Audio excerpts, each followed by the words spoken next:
या रक्तांबुजवासिनी विलासिनी चंडाशु तेजस्विनी या रक्तारुधिरं हरिहरि सखिया श्री मनोलादिनी या रत्नाकर मंथना प्रकटिता विष्णु स्वयागिहिनी सामां पातु सरस्वती भगवती लक्ष्मीश्च पद्मावती। सर्व मंगल मांगल्ये शिवे सर्वार्थ साधिके शरण्ये त्र्यंबके गौरी नारायणी नमोस्तुते। नमस्कार मंडळी, तर आज आहे मार्गशीर्ष महिन्यामधील चौथा गुरुवार आणि हा मार्गशीर्षचा शेवटचा गुरुवार असणार आहे। आज मी तुम्हाला मार्गशीर्ष गुरुवार महालक्ष्मी व्रताची कथा सांगणार आहे, त्यामुळे व्हिडिओ स्किप न करता शेवटपर्यंत नक्की बघा। चॅनलवरती नवीन असाल तर चॅनलला सबस्क्राईब करा आणि व्हिडिओला लाईक करा। तसेच कमेंटमध्ये ओम लक्ष्मी नमः लिहायला विसरू नका, जेणेकरून आपल्याला देखील माता लक्ष्मीचा आशीर्वाद हा नक्कीच प्राप्त होईल। ओम ह्रीं महालक्ष्मी देव्ये नमः। अनेक भाविक श्री लक्ष्मी देवीचे व्रत करतात। आपल्यावर श्री लक्ष्मीची कृपा व्हावी, संसारात सुख समाधान सतत राहावे, हा त्यामागील हेतू असतो। हे व्रत केल्याने उत्तम फलांचा लाभ होतो। मार्गशीर्ष महिन्यातील पहिल्या गुरुवारी व्रताचा आरंभ करून शेवटच्या गुरुवारी त्याचे उद्यापन करतात। काही कारणामुळे मार्गशीर्ष महिन्यात न जमल्यास कोणत्याही महिन्यातील पहिल्या गुरुवारी हे व्रत करावे, शेवटच्या गुरुवारी त्याची सांगता करावी। काही भाविक तर सतत वर्षभर या व्रताचे पालन करतात। लक्ष्मी व्रतात त्याचे नियम, पूजाविधी, कहाणी व आरती इत्यादींचा अंतर्भाव होतो। त्यावर श्रद्धा ठेवल्यास श्री लक्ष्मीच्या कृपा प्रसादाने सर्व मनोरथ पूर्ण होतात। व्रत नियम: गुरुवारी प्रातःकाळी उठावे, आंघोळ करावी, शुद्ध अंतःकरणाने व सश्रद्ध भावनेने पूजाविधी करावा। दिवसभर उपवास करून सायंकाळी देवीला नैवेद्य दाखवून रात्री भोजन करावे। कधी कधी आकस्मिक अडचण उद्भवते, अशा वेळी आपण उपवास करावा आणि कोणाकडूनही पूजा आरती करून घ्यावी। एकादशी, शिवरात्र या इतर उपवासाच्या दिवशी गुरुवार असल्यास फक्त पूजा आरती करावी। कहाणी स्वतः वाचावी अथवा ऐकावी। व्रताची पूजा व कहाणी ऐकण्यास शेजाऱ्यांना निमंत्रण द्यावे। सायंकाळी गायीची पूजा करावी, तिला नैवेद्य द्यावा। नित्यप्रमाणे उद्यापनाच्या दिवशी पूजा आरती करावी, कहाणी वाचावी। 7 सुवासिनींना व 7 कुमारिकांना हळदी कुंकू द्यावे। एक फळ व व्रताच्या कथेची एक प्रत द्यावी। शक्य झाले तर ब्राह्मणाला शिदा, वस्त्र व दक्षिणा देऊन नमस्कार करावा। त्यानंतर आपण भोजन करावे। गुरुवारी संध्याकाळी पूजा आरती करावी, त्यानंतर सर्वांना प्रसाद द्यावा।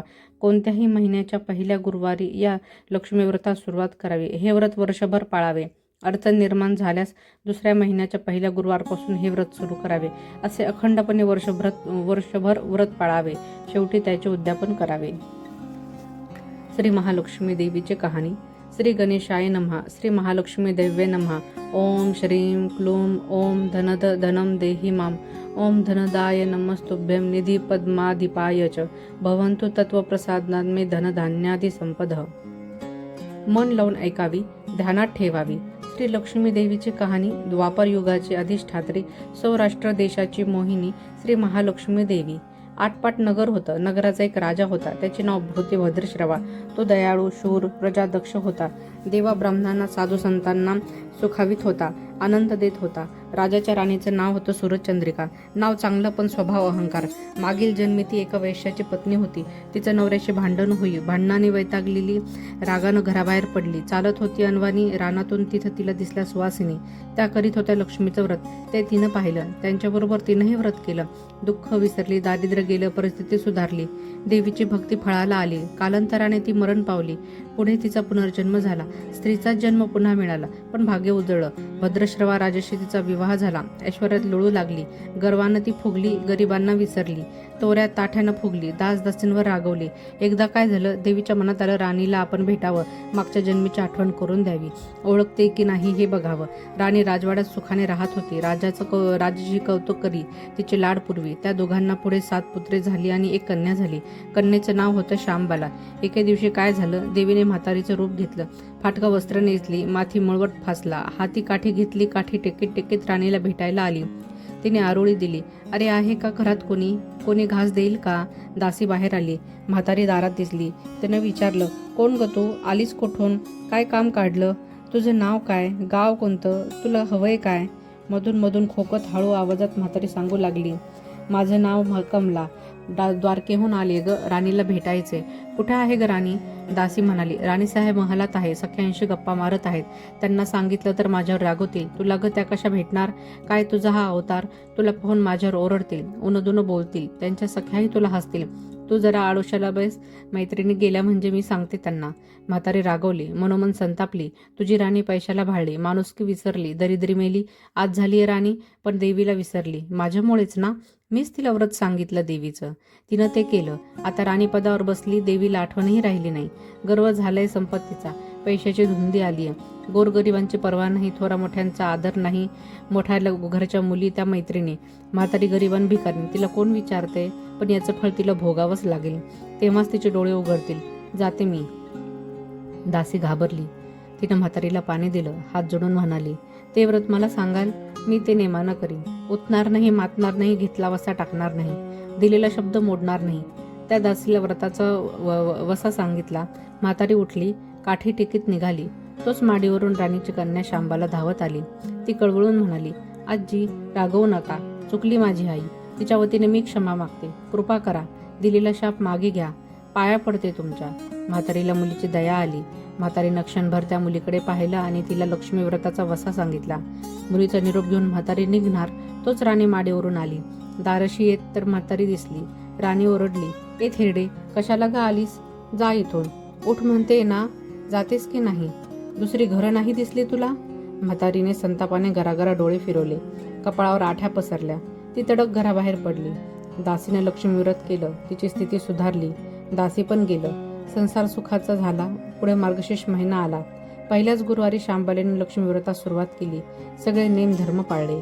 4 गुरुवारी तिनं लक्ष्मी व्रत केलं. शेवटच्या गुरुवारी यथासांग उद्यापन झालं. सिद्धेश्वर राजाचे पुत्र मालधार त्याच्याशी शांबालेचा विवाह झाला. राजवैभवातील शांबालीला राजवैभव मिळालं. हा होता लक्ष्मी व्रताचा प्रभाव. सुखा समाधानानं संसार चालू होता. भद्रश्रवा व सुरचंद्रिका राणीचं मात्र भाग्य फिरले. शत्रूने राज्यावर चाल केली. भद्रश्रवाचं राज्य लुबाडलं. सुरचंद्रिकेचं राणीपद गेलं. भद्रश्रवाला वाईट वाटलं. पूर्वीचे दिवस आठवले. रानावनात फिरून राजा राणी कष्टाने दिवस काढत होते. भद्रश्रवाला कन्येला भेटावंसं वाटलं. तो एकटाच निघाला. चालून चालून दमला. नदीकाठावर विश्रांतीसाठी थांबला. नदीकडे येताना राणीच्या दासीनं भद्रश्रवाला पाहिलं. घाईघाईत ती राजवाड्यात गेली. राजाला सांगितलं, मालधारानं माणसं पाठवली आणायला. रथ पाठवला. सासऱ्यांना घरी आणलं. सन्मानानं नवीन वस्त्र व कंठी हार दिला. शांबाला वडिलांची काळजी घेत होती. काही दिवसांनी राजाला आठवलं, आता परत जावं.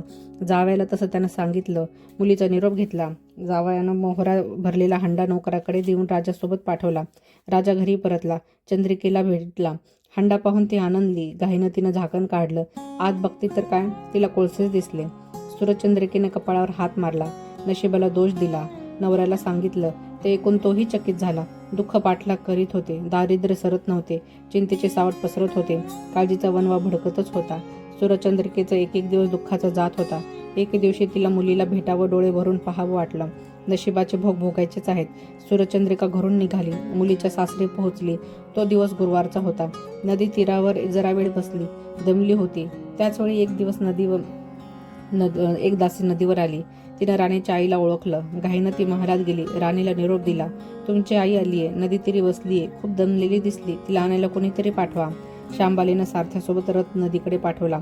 आईला घेऊन यायला सांगितलं. आई रथात बसून महालात आली. आईला बघता शांबालीनं आनंदाने मिठी मारली. मुलीचं वैभव पाहून तिचं मन तृप्त झालं. तोंडून शब्द फुटेना. आईनं स्नान केलं. मुलीने तिला पैठणी दिली. सोन्या मोत्याचे दागिने दिले. आईचं रूप अधिकच खुललं. दुपारची वेळ झाली. शांबालीनं भक्तिभावानं लक्ष्मीची पूजा केली. आरती झाली. धूपदीपाचा वास दरवळला. शांबालीचा कडकडीत उपवास होता. भोजनाची तयारी झाली. तिनं आईला जेवायला बोलवलं. सुरचंद्रिका पाटावर येऊन बसली. पण ती एकदम शांत होती. तिला मागचा जन्म आठवला. लक्ष्मी देवीच्या कृपेने या जन्मी ती राणी झाली होती. ती म्हणाली, श्यामा, मी देखील तुझ्यासोबत उपवासच करीन. श्यामा म्हणाली, ठीक आहे. मार्गशीर्ष महिना होता. मुलीनं 4ही गुरुवारी व्रत केलं. ते आईनं पाहिलं. तीही उपवास करू लागली. देवीला भक्तिभावानं प्रार्थना करत होती. महिना संपला. घरी जायचा विचार आला. पोहोचायला शांबाला सोबत गेली. 4 दिवसांनी शांबाला निघाली. मालधार राजाने पाठवलेल्या पैशाचा हंडा घेतला. त्यात मीठ भरलं. तो नोकराजवळ देऊन पुन्हा ती सासरी आली. गप्पा मारता मारता वेळ कसा जात होता त्याचेही भान तिला नव्हते. मालधारानं विचारलं, माहेरून काय आणले? शांबालीनं सोबत आणलेल्या हंड्याकडे बोट दाखवलं. मालधाराने उत्सुकतेनं झाकण काढलं. त्यात त्याला काय दिसलं? मिठाचे खडे.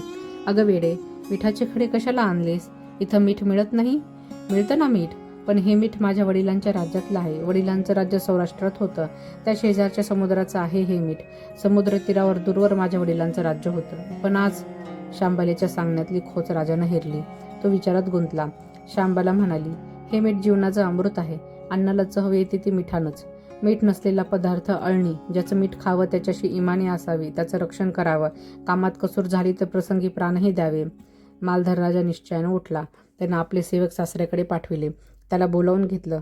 भद्रश्रवाला काय झालं कळलं नाही. ताबडतोब तो जावयाकडे आला. दोघांची गुप्त बैठक झाली. विचार पक्का ठरला. भद्रश्रवानं अनुमती दिली. मालधारानं मुख्य सेनापतीला तात्काळ भेटण्यास बोलवलं. सेनापती आले. त्यांनी मालधाराला वंदन केले. आज्ञा करावी महाराज, ते म्हणाले. भद्रश्रवाचं राज्य जिंकलेल्या शत्रूवर ताबडतोब स्वारी करा. प्रत्येक सैनिकाच्या हातावर हंड्यातला मिठाचा एक खडा द्या. शपथ घेऊन प्रत्येकाला झुंजायला सांगा. राजाची आज्ञा झाली तशी सेनापतीने व्यवस्था केली. दुसऱ्या दिवशी सोबत सेना घेऊन बेसावत शत्रूवर चाल केली. शत्रूच्या राज्यावर सारे सैनिक तुटून पडले. मालधाराचे सैन्य बेभान लढत होते. शत्रू सैनिक जमिनीवर पडत होते. सूर्य पश्चिमेकडे जात होता. अंधार हळूहळू पसरत होता. शेवटी मालधाराच्या सैन्यानं शत्रूचा फडशा पाडला. अपूर्व विजय मिळवला. भद्रश्रवाचं राज्य पुन्हा मिळवलं.